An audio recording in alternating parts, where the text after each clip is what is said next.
Welcome to the return of Chops and Pops. We took a week sabbatical in honor of eating food on a Sunday and some other stuff. I am Andy. Finally, the Shane has come back to Chops and Pops. The jabroni beating, pie eating, trail blazing, eyebrow raising, driving through Ohio just to get illegally searched by the police. Heyo. When I was just in Colorado, smoking some Emerald OG, driving through the cornfields of Iowa, and yet nothing ensues, just to get to California, where Ronda Rousey threatens to play jump rope with Stephanie McMahon's fallopian tubes. I am back. That was very good. That was much better than my introduction. I wish I would have planned something a little bit better. That's all I got. Yeah. I wish I had more time to consider what I was going to say at this point. That's okay. Darn. We're back. We're back. I was gone for a month. The show was gone for a week, 2 weeks, kind of. Yeah, we took a break. It's Easter. People hang out with their family and all that happy stuff. I don't know. I made a chicken. Whatever. It was good. Made good chicken. It was even better chicken salad. Your pasta was good. I didn't try the chicken. The pasta was good. Yeah, I made pasta tonight. Yep. I'm very Italian, so I've been it's a family recipe or something. It won't be revealed on my mom the would show. kill me if I didn't do sausage, actually. So it's very important. Very, very important. So we are back. It's been an insane 2 weeks. So many An things insane happened. month. Yeah, it's been a roller coaster of emotions for a lot of things, and hopefully we have a chance to hit on everything in the next hour. I think the biggest piece of news that we could talk about is hashtag thankyouAJ. Yep. Miss. I'm not thanking her, but that's. I mean, she's gone. That's a Right. thing to address. Yeah. I don't hate AJ. I just, you know what? If anything, I'm happy about her leaving. Not because I'm glad to see her go. It's more that was my biggest complaint all along. I think I might have even said it on one of the shows that was taped. Like, I don't keep track, so I'm not sure. But that was all I kept saying, was that if she had a lack of motivation and her heart wasn't in this anymore, just go home. Yeah. Just go home. I know the contracts can be binding sometimes, but really, like, if you're that miserable, just take yourself out of it. Because when she was motivated, she was great. Yeah. And then around the time she got with Punk, you could just see her heart wasn't in it anymore. And all I wanted for her to do was quit and leave. And she quit and left, so Yeah. I have nothing to complain about. I'm kind of indifferent about her leaving. It's not really going to affect me in any way because I've already moved on to Team Page for a non-diva. So I'm okay with her leaving. I'm very happy with the way that WWE treated her leaving. They didn't pull a Punk and just forget that she existed. Or pull a Lita, because I don't know if you're aware of this. When Lita left the WWE, the last night that she was still part of the main roster, they basically called her a tramp while Crime Time threw out pieces of her underwear to the audience. So the exits for most superstars aren't as glorious as AJ's was. Yeah, she got out in a good way. They were speaking highly of her, which is either a move to keep the door open in case she wants to come back, or just because of what's going on with Punk, she doesn't want to add more fuel to the fire. Like, we don't care about your wife, and we were, purposely mistreating her because of what was going on. It might be a little bit of both. Yeah, I'm thinking it's probably a little bit of both. But I guess thank you, AJ, for the years that you actually cared. It was good. It was a lot of fun wrestling. And thank you, AJ, for listening to me. And thank you.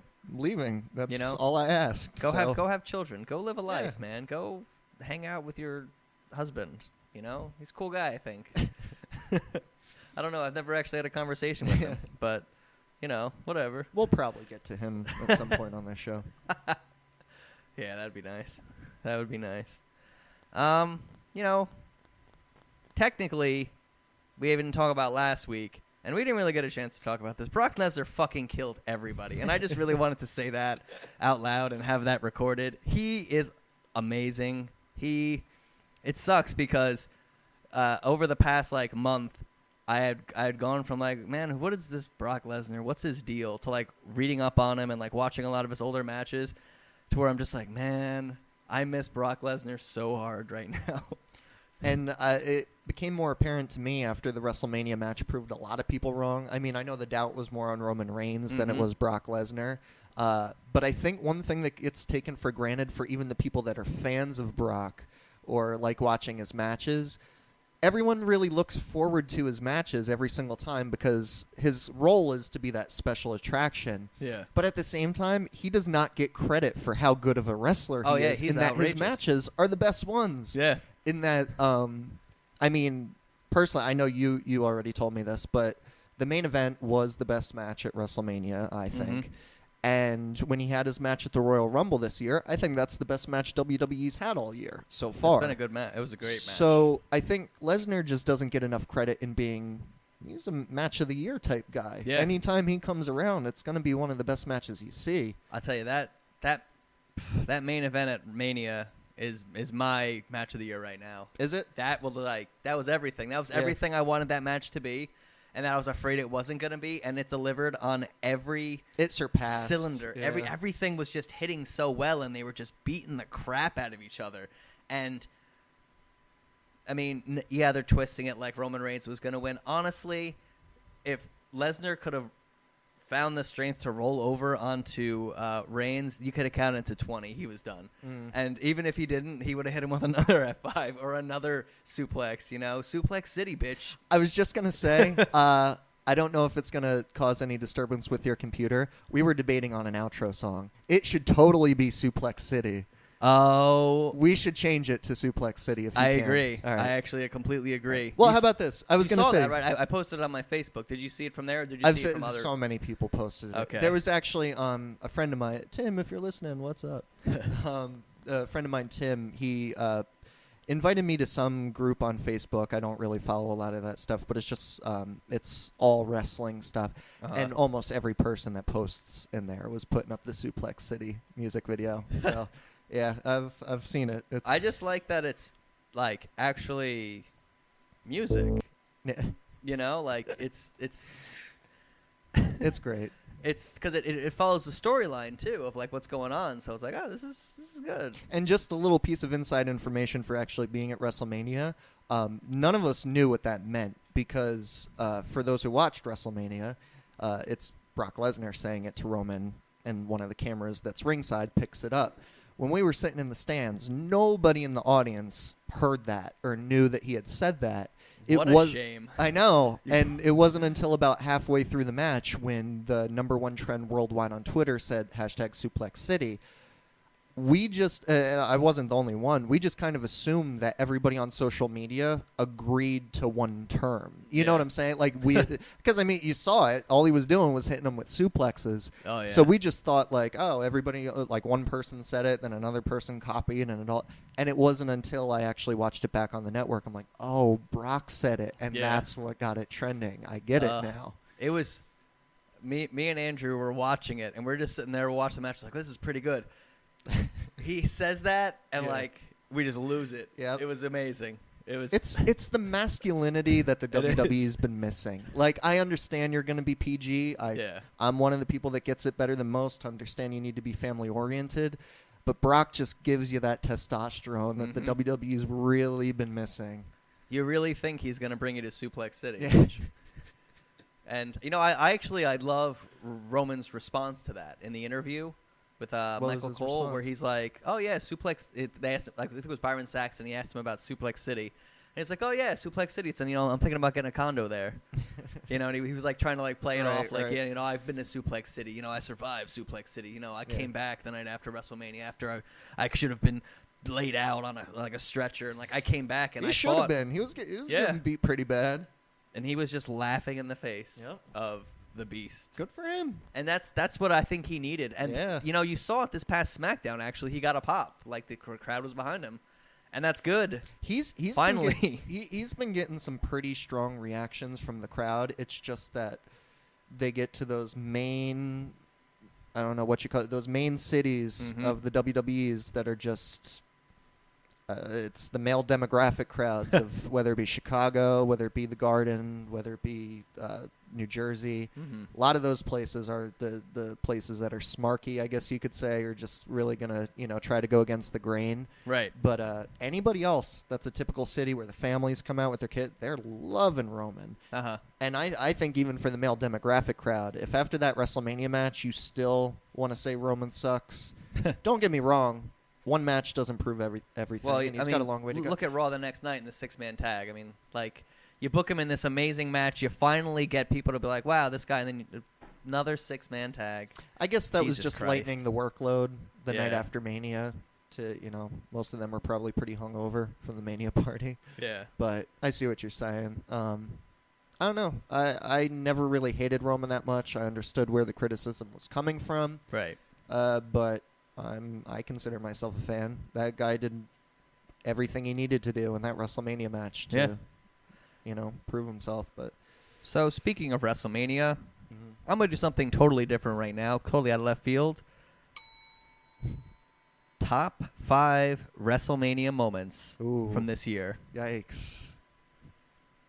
In order? Yeah, sure.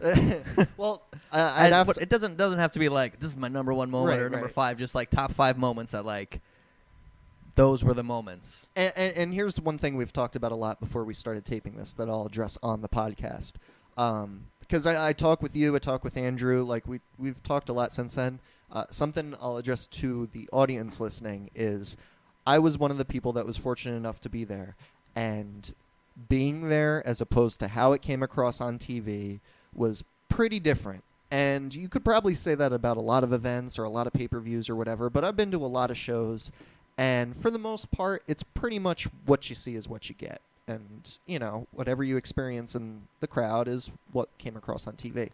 This year was pretty different. Live, that seemed like the greatest damn show I've probably ever witnessed them put on. On the network, wasn't bad, certainly still up there as one of the best Manias, but there were some things that didn't translate as well as they did live. I just wanted to get that out of the way, especially if I'm going to talk about my favorite things.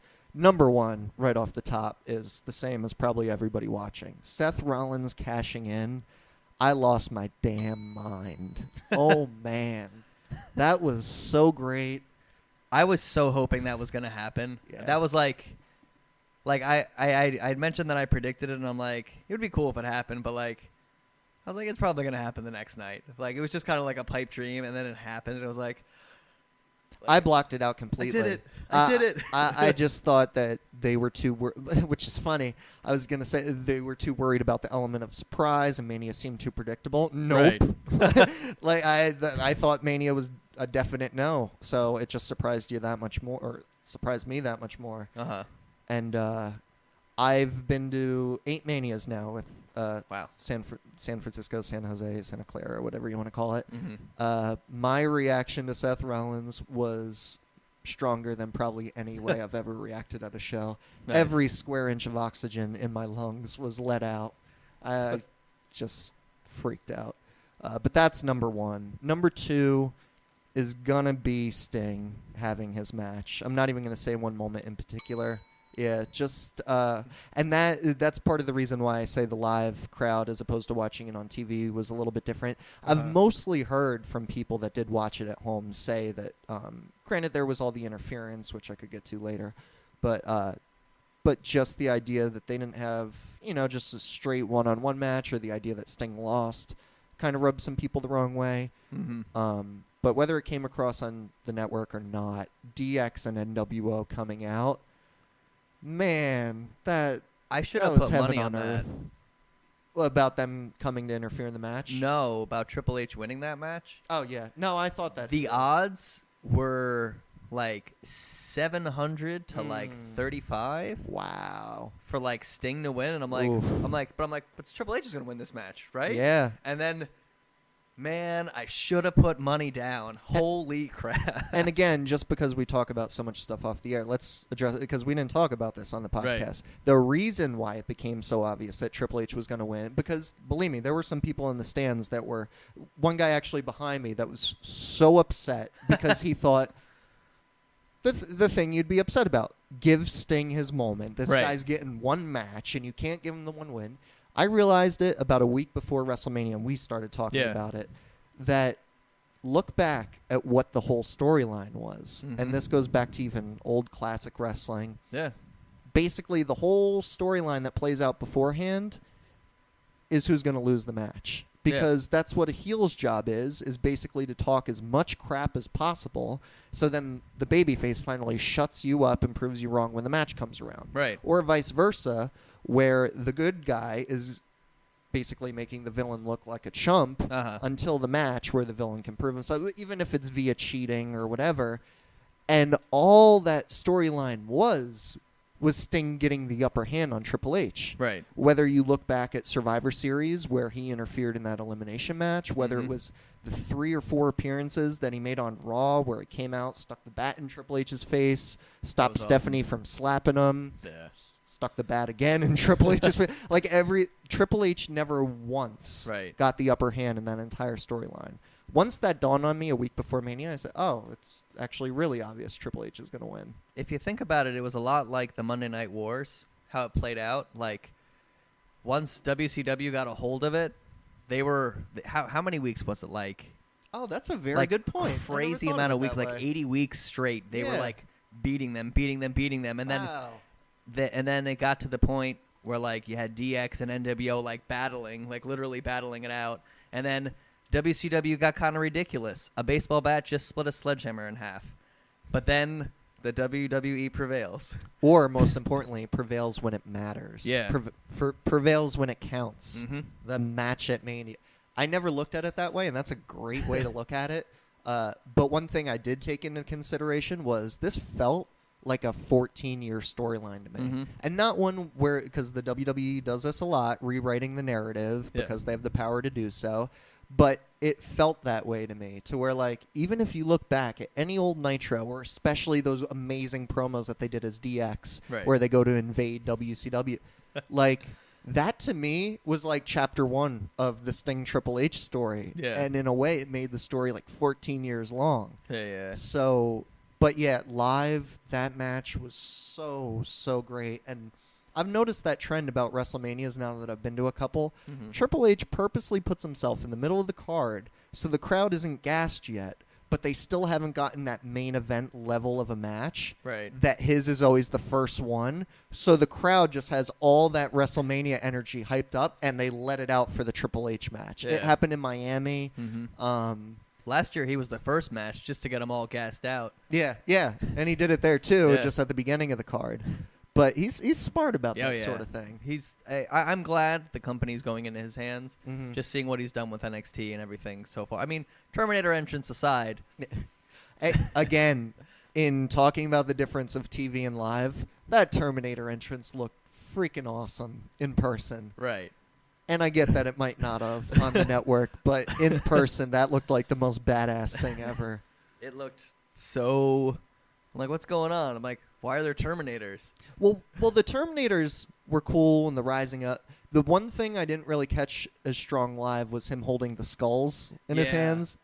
Why? I don't get it. I didn't see that. Like, so that it would be funny if they were... I mean, not funny, but it would be crazy if it was like people that he's beaten in the past, their skull, which would be terrifyingly morbid, but that would be awesome. But, you know, so that was 2. 3 other great moments. Well, here's the thing. If I'm personalizing this, one of the things that was the greatest about this year, from start to finish of the show, literally before the show started till the moment it ended, I had half the NXT locker room standing right in front of me the entire show. Main people were JoJo, Devin Taylor, who's an announcer on NXT, the Australian half of the dubstep team. I don't know which guy that is. I think Wesley. I think Wes is the the Australian one. I think Blake is the other guy. The Australian one hung out there the whole show. I think his tag partner came in at one point. This other guy who's starting to make a name for himself, but I don't think he's been on NXT TV yet, is Hugo Knox. He wears polka dots. And I saw him at Access. He's decent for what he does, but he was by us. Solomon Crow came out after Mr. Poopy Pants. He came out around the time of John Cena's match, like halfway through the show, and later I found out that he was actually one of Triple H's soldiers or whatever. Oh, yeah. So that's why he wasn't there for the first half, but he was there for the second half of the show. Baron Corbin, your best friend, watched the main event with me. Yeah, literally, was just me and Baron Corbin just watching Brock Lesnar, Roman Reigns. It was kind of funny, of all people. That's awesome, but... and not only your boy, but your girl, Alexa Bliss, was chilling with us watching the second half of the show, too. She's great. Yeah. But I think that's everybody that was there from NXT watching it. But that, personally. That's awesome. And we were the front row of our section, and we just had glass that was, in front of the front row. Right. And it was just the NXT roster sitting there watching it, taking it in the same way we were. Oh! X-Pac came out at one point and was standing with the NXT roster. Very nice. So fourth one, I'm not going to make it completely WrestleMania related because it was 2 days before WrestleMania, but it was out there on the trip. I got to meet Scott Hall and X-Pac. Woo! That was pretty weird. Yeah? Well, when Scott Hall hits on your mom, it becomes yeah. uncomfortable. Yeah, I can imagine that's... I mean, a wrestler doing it, whatever, but when you know the man's past and it includes some inappropriate things, you can't take it as lightheartedly as you would probably wish. Yeah, but pretty cool regardless. We were just eating lunch on the sidewalk, and he came by. Yeah, asked him for a picture, talked to him for a little bit. He was obviously hitting on my mother. Asked about what food was good in the area. Ended up getting a gyro, just like my mother. But yeah, yeah, it was definitely interesting to run into them. There's other parts to the story that won't translate in audio, so I won't really go into that. But yeah, that was pretty amazing. So that counts as my number 4. All right. Number 5, finally. And we're just talking about WrestleMania. So many good things at this WrestleMania. There were. Almost too many. Was it Natalya putting Torito in a sharpshooter? No. Because that was pretty hilarious. That was one thing about that tag match that really translated to this is fucking hilarious. Going through the let me just get this out of the way because people don't know my take on it. One of my favorite WrestleManias ever. I put it up there pretty much tied as number 1 with last year's. So in terms of how I enjoyed it, I thought it was great. I don't have much criticism. I think that if I were to rank the matches from favorite to least, least would fall to the Divas match, but I still wouldn't even call that a bad match. That's how highly I thought of this card. I'm saying that because I'm trying to go through all the matches in my head and name my 5th favorite. All right, well, you had Ronda Rousey. Oh, Ronda Rousey. All right. Ding. Ronda Rousey. Fallopian tube jump rope. Come on. Doesn't get much better than that. Awesome. All right. Well, my top 5 WrestleMania moments are, they're pretty, I guess you would say they're pretty much expected. That RKO. Oh, yeah. Holy shit. And you know what? Not just the RKO. It's his reaction after he hits it. Yeah. I feel like half of it was like, I can't believe I just did that. Seth, did you see that? You're on the ground. I have to pin you. But you have to understand, as a worker, that's the thing a worker would pop about. So his reaction was literally, that's what Orton looks like when he pops. Yeah. That's him going, oh, shit, that's good. You know what? I might replace my encounter with Scott Hall with that RKO. That's RKO how great that RKO was. Suplex City.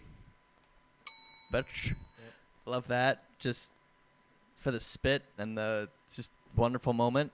I loved Seth Rollins thanking Roman Reigns as he was pinning him. The ultimate heel move. which is wonderful. It's I loved when Bray Wyatt was doing that crab thing and then Taker sat up. Did I not call that? Love that. Was that the one spot I called in the Wyatt Taker match? I'm so happy that actually happened. Yeah. I actually had told Andrew, I'm like, how cool would it be if that happens? And then it happens, and a lot of WrestleMania was me and him looking at each other, going, "We did it! We guessed it! Oh my God, magic!" I didn't see that RKO coming though. No, blew me away. No, it really was an RKO out of nowhere. Speaking of that, there's a sequel to the video of the guy does wrestling moves on his girlfriend in a pool. Is there really? And in the sequel, Alundra Blaze and Paul Heyman are in it. Really? Yeah. For those of you listening who don't know, there is some video that got pretty popular on YouTube where a guy is literally, I don't know, is it girlfriend, sister? Girlfriend that he performs all the most popular wrestling moves to on the diving board of a swimming pool. Yeah. I can't watch it because I watch some brutally violent stuff in wrestling, and whenever I hear about something, I'll check it out. But I still worry about the safety going into it. And when you're doing those types of moves on a slippery diving board, you're just asking to paralyze somebody. So it's hard for me to watch, even though I watch some pretty horrendous stuff. But if you want to check it out. It's getting pretty popular. Yeah. And the sequel has Alundra Blaze and Paul Heyman. That's worth checking out. It's actually there, because like he's doing more moves to the girl, and then like they show up to like beat him up. Oh wow. It's wonderful. Yeah, it's great. It's worth it. And my fifth best WrestleMania moment from this year is in the backstage segment with Daniel Bryan and all of the legends. Was good. Ric Flair is doing his woos, and he chops Ricky Steamboat. Chops him. Gives him a chip. And that's great. That should be our new soundbite. Just Flair chopping Steamboat at Mania 31. Ha! Woo!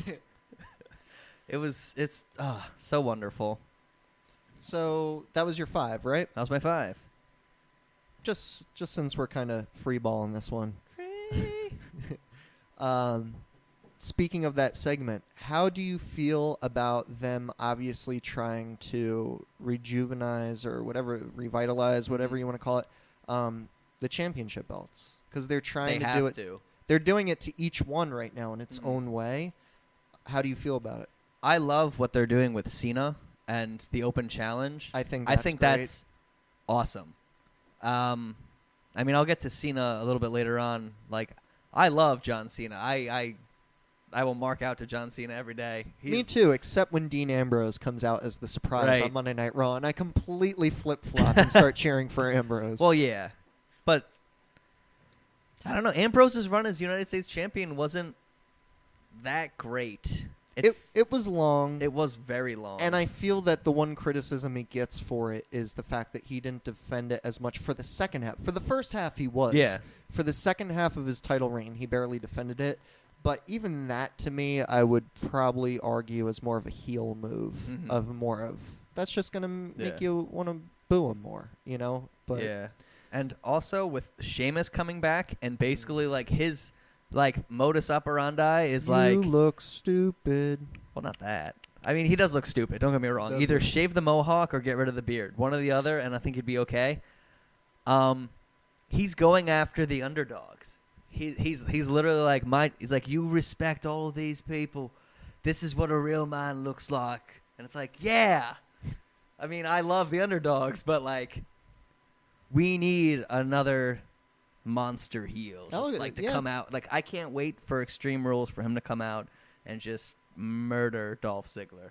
I think Lesnar has kind of paved the way for that just for modern times. That even after Lesnar, that's kind of what they did with Kevin Owens down in NXT. It's making the championship so much more legitimate than following that routine of like, bad guy has it, so good guy has to conquer him. No, make the bad guy so tough that nobody can conquer him. Yeah. So then when somebody does, it matters. Yeah.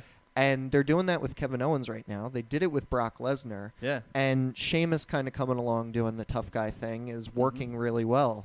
You know what's really great about what they're doing with Owens is they're also, in the same way they're making him look unstoppable, they're also showing like his humanity. Like in the backstage segment, that they showed on like YouTube. Like, it was like a YouTube clip of him after the Balor match, and he's like, "I did it.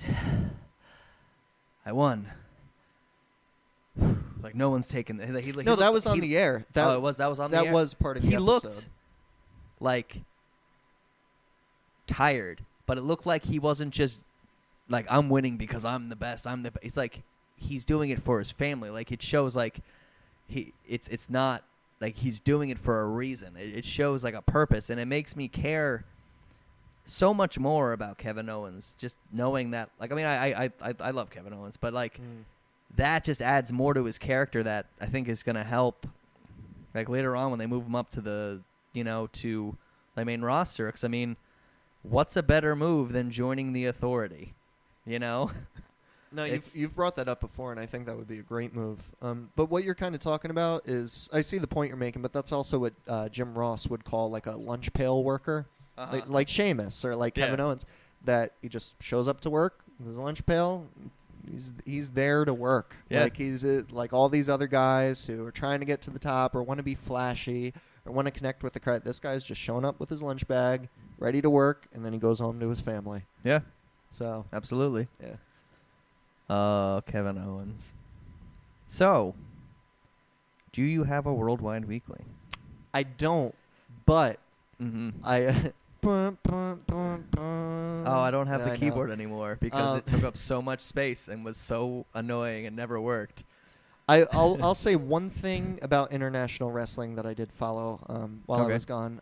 But one of the main reasons I wanted to skip Worldwide Weekly is because since we actually have the opportunity to now get some guests on this show, I probably shouldn't be asking you on the air. We should probably talk about this later. But I was going to say, can we get your friend for next week? Oh, I'll try. Or AIM, yeah. I'll try. No. 2 weeks. Because isn't next week Extreme Rules, or is that 2 weeks? I think 2 weeks is Extreme Rules. Well, maybe if we get your friend next week, whatever. I was going to say, when we have him on, it's going to be a very WWE-heavy show where we talk about the news and talk about the company. Right. So I thought that would be a perfect way for me to kind of introduce Worldwide Weekly to, break up the monotony. Yeah, I'll shoot him an email and see what I can. But as far as international stuff goes, and it's funny, I'm wearing my Bullet Club shirt right now. Bullet Club took a major hit at the past New Japan pay-per-view that happened last week. The main event is what everybody was dying to see. AJ Styles defending the IWGP Heavyweight Championship against Kota Ibushi. And that is just a light heavyweight's dream. I know they're fighting for the heavyweight title, but that is just like a high-flying dream match that's never taken place before. It was really good. It told a great story. Wasn't exactly what I was anticipating, but still just a great match regardless. But the thing I talk about with Bullet Club taking a major hit is their two tag teams, the junior heavyweight tag team champions, the Young Bucks, and the heavyweight tag team champions that nobody could beat. They call themselves the Bullet Club, Carl Anderson and Doc Gallows. They both lost their tag team championships. Oh, wow. So they took a pretty major hit. It was a pretty good pay-per-view, but the main event was really... So check out Styles Ibushi if you want to check out any New Japan stuff. Nice. That's my Worldwide Week. All right. Well, I have my America speech because I... Do it anyway. Love it so hard. So hard do I love this country. I need some America. I just traveled from one coast to the other. I've seen this great land. You did. Give me some Americana. All right.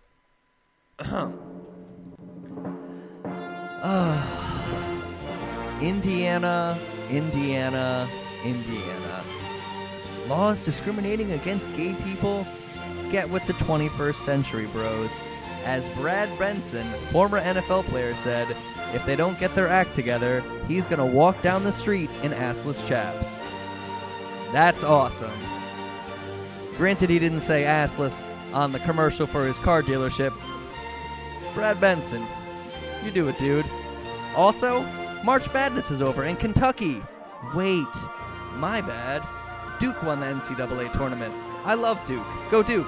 Did not see that coming. Too bad I didn't put money on that one. Anyway, take it easy, America. Drink heavy, party hard, and stay true to the red, white, and blue. That was powerful stuff. Actually, I didn't even learn about that Indiana LGBT law till I was actually out in California. And then I thought about it. I'm like, damn it, I need to pass through Indiana on the way home. I wish I could just kind of circle around. I've even heard of bands that had toured. There was one band in particular. Mm-hmm. I want to say it was Wilco, but I feel like it was somebody else. Canceled their date in Indiana and said they won't play in the state till the laws. I don't blame them. At this point, at this time in history, it's not something you can do. It's not something that's acceptable. Yeah. So it's. I mean, there's an argument being made that the majority of the Indiana people obviously don't support it. It's a piece of legislation that was actually passed by their government. Right. That, it's the idea that why torture the actual Indiana people. But if that's the statement you need to make to make change, then so be it. Yeah. All right. Well, that's America. So now I guess it could be that time for, I don't know, maybe some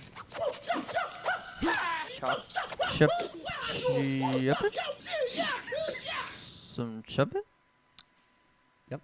The meat and potatoes of the show, Chops and Pops. Our Chops and Pops. Our whole gimmick. Hey. The reason why anybody would listen.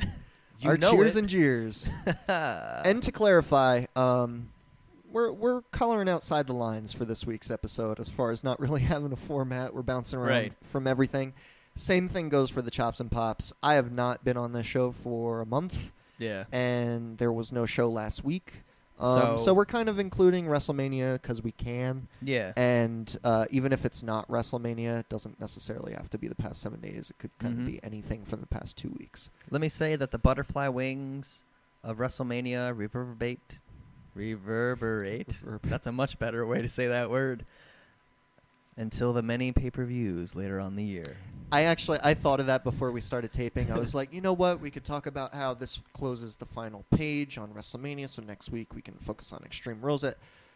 I'm not even going to get through a fraction of my California stories on this 1 hour show, so WrestleMania will get brought up for the next few weeks, but love it. We know we're moving on. Well, don't worry. I have a top 5 for next week. Okay. Specifically about your trip. I have much more to discuss that probably won't be talked about this week till next. All right. What's your chop, though? Well, I bring it up. All right. Hurts every time. My chop goes to Big Papa Pump and Hulk Hogan.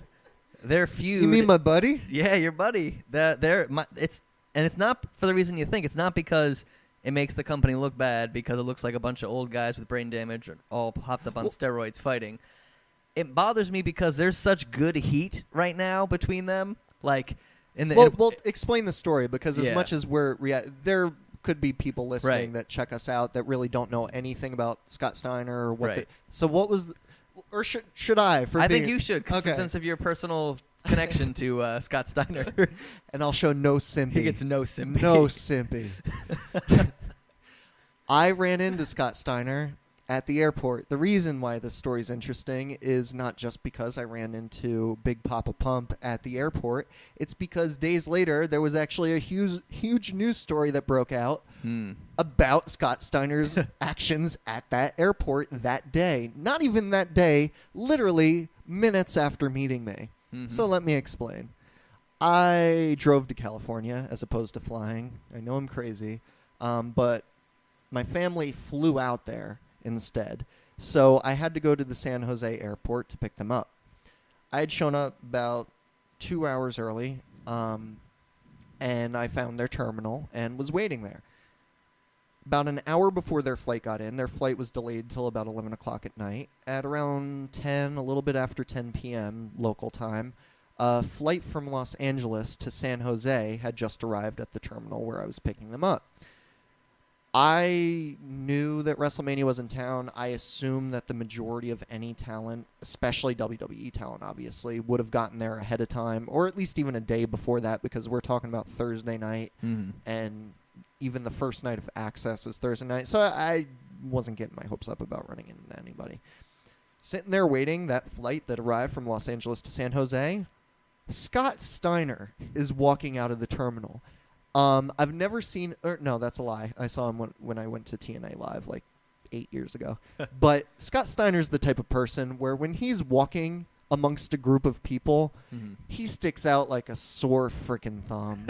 You cannot see Scott Steiner and not, like, you don't even need to know anything about wrestling. Right. You're like, who the hell is that guy?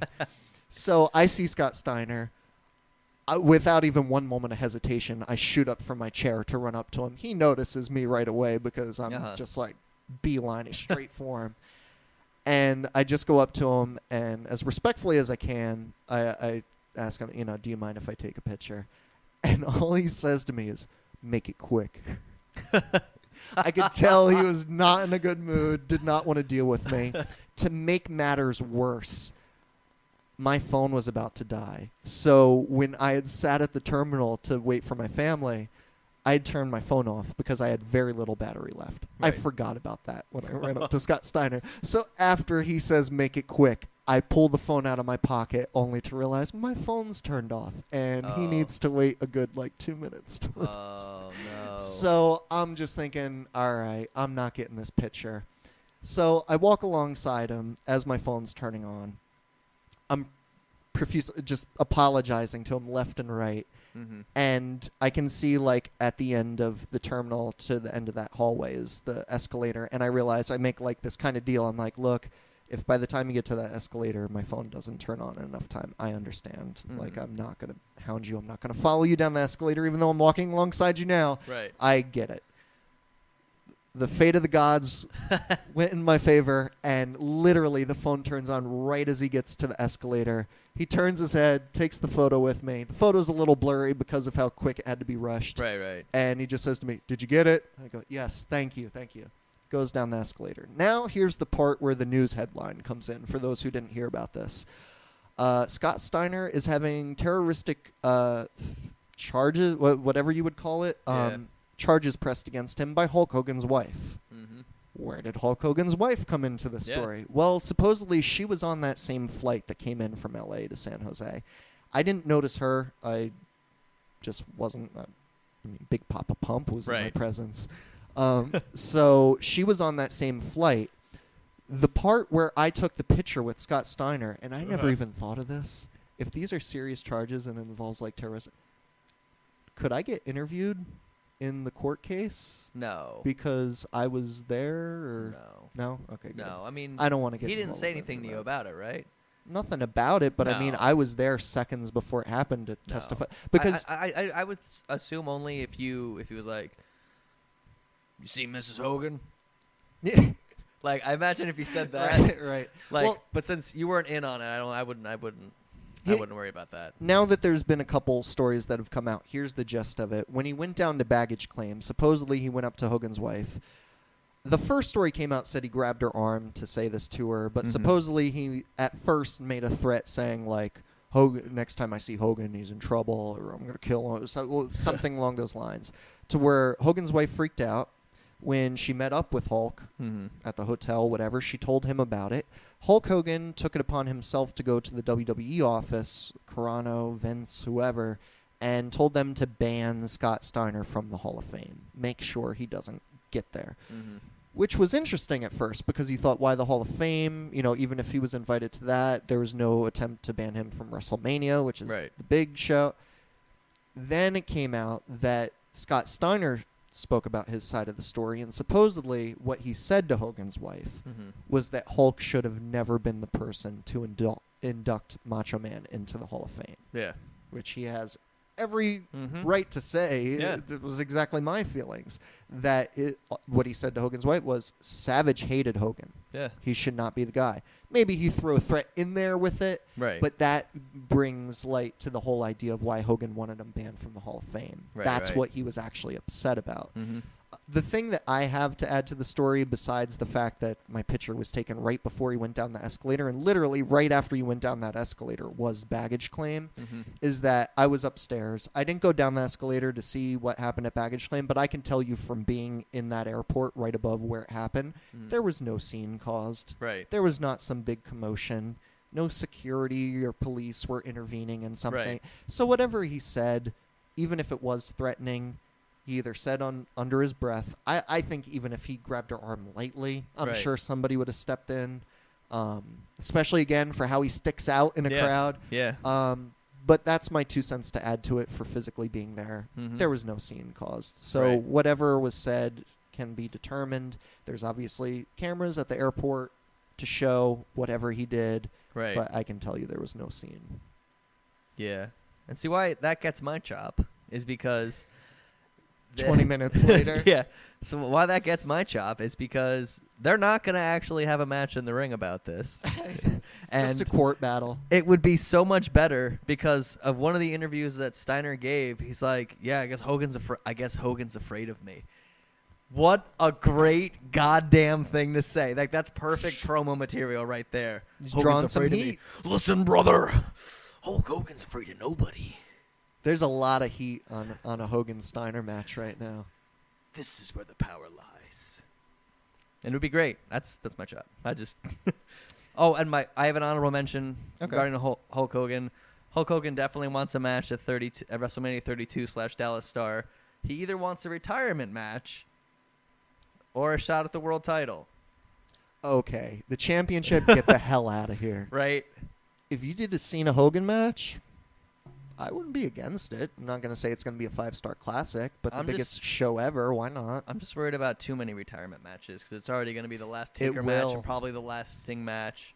But the guy who it was supposed to revolve around to begin with was Mark Henry. Yeah. And that guy still doesn't get enough credit. Yeah. Give him his moment at 32 because it really will be his retirement match.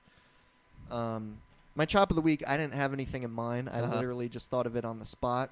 I was just kind of gonna wing something, but I thought of a great one. The situation with Connor the Crusher. Did you hear about this? Oh, with Justin Roberts? With Justin Roberts. I don't necessarily think that WWE was in the wrong. To clarify, because I want to keep people up to date if they're not dorking out on wrestling sites like me. I'm assuming most of you have probably heard of Connor the Crusher, the 8-year-old that had brain cancer who passed away a month after WrestleMania last year. They inducted him into the Hall of Fame for the Warrior Award.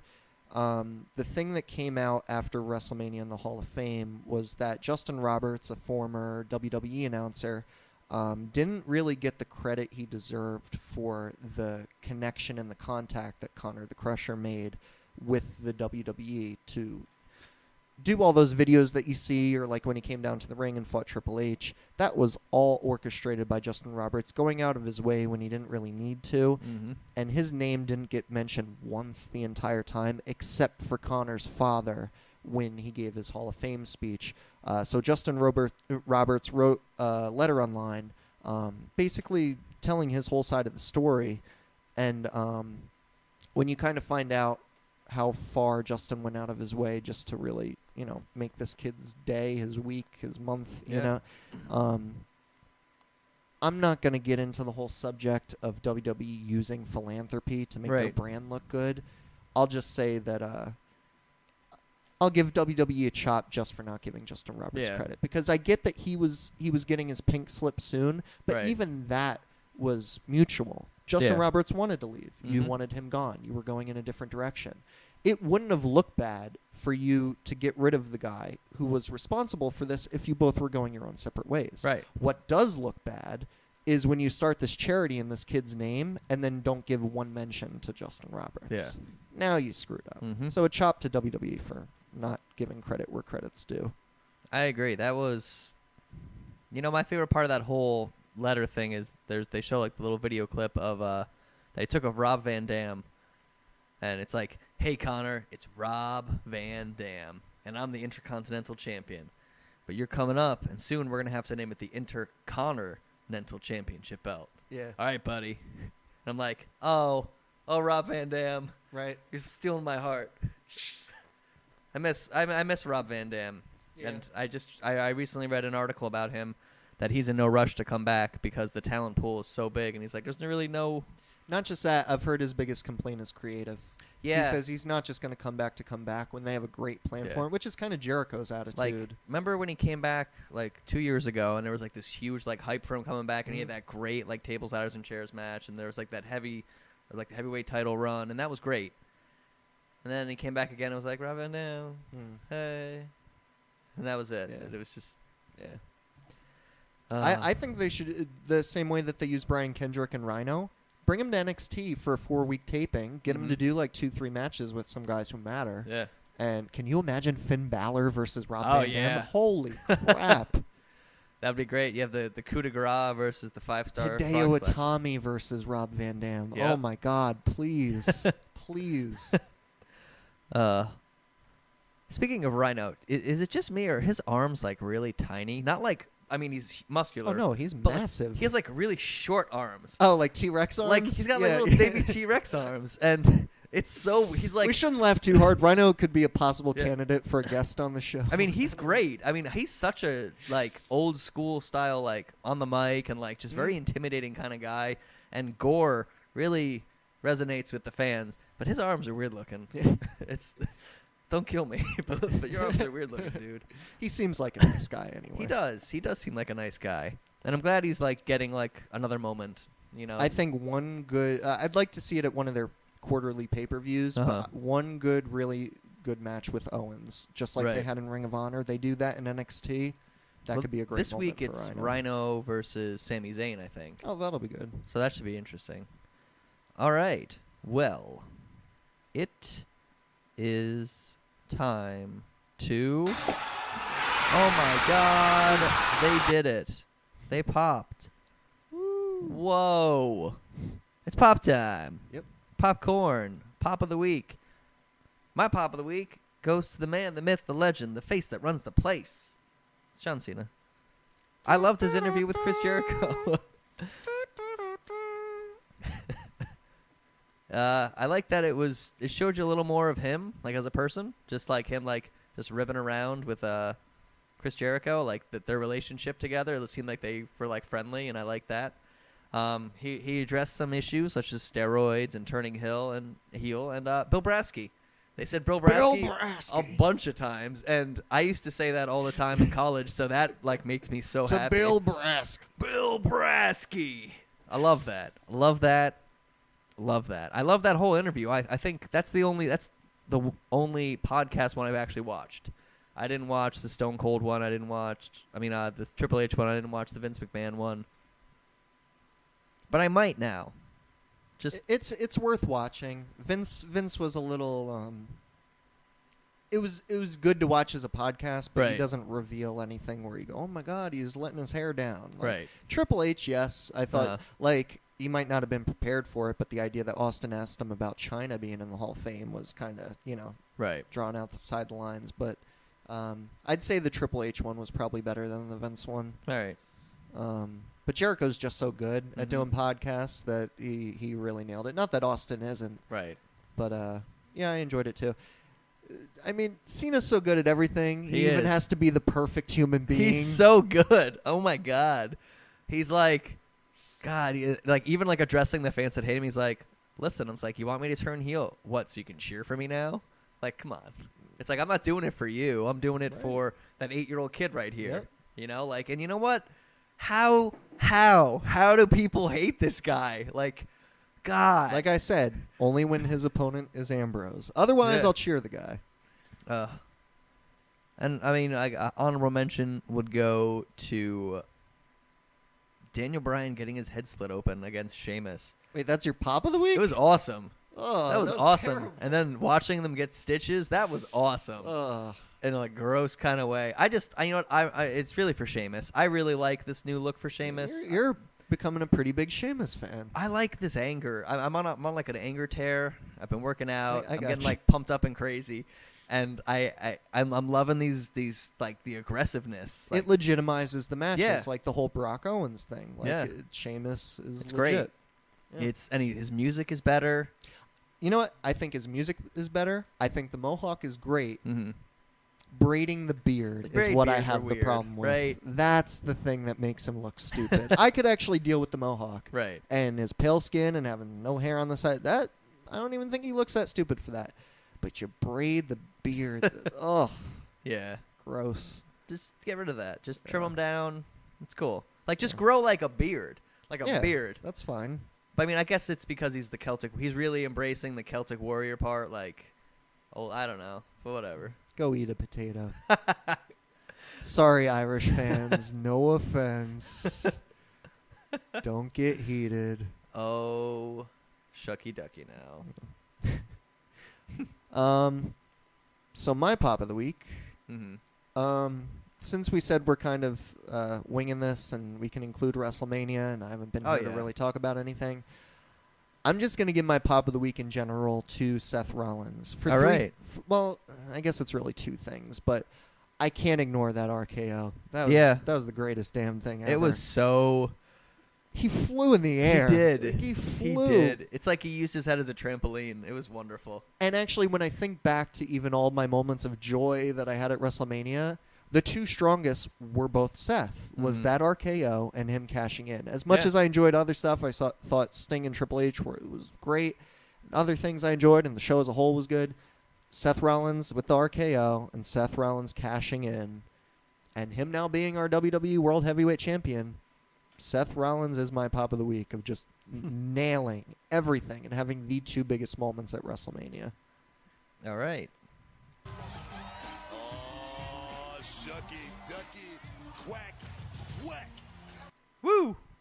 All right. Another mini pop goes to Booker T showing off his Hall of Fame ring during the pre-show. Oh, yeah. Just sticking it in their face and going, there it is. There it is. That was fantastic. So... that's really it for us here. But wait, there's more. No, it's Just not. kidding. It's not really. We got the false finish. We Almost, got some though. quick little tidbits of news, and then we're going to leave. All right. So, the WWE has been hit with another lawsuit about concussions and not taking care of its workers. To which they respond, sour grapes from people who didn't really make it.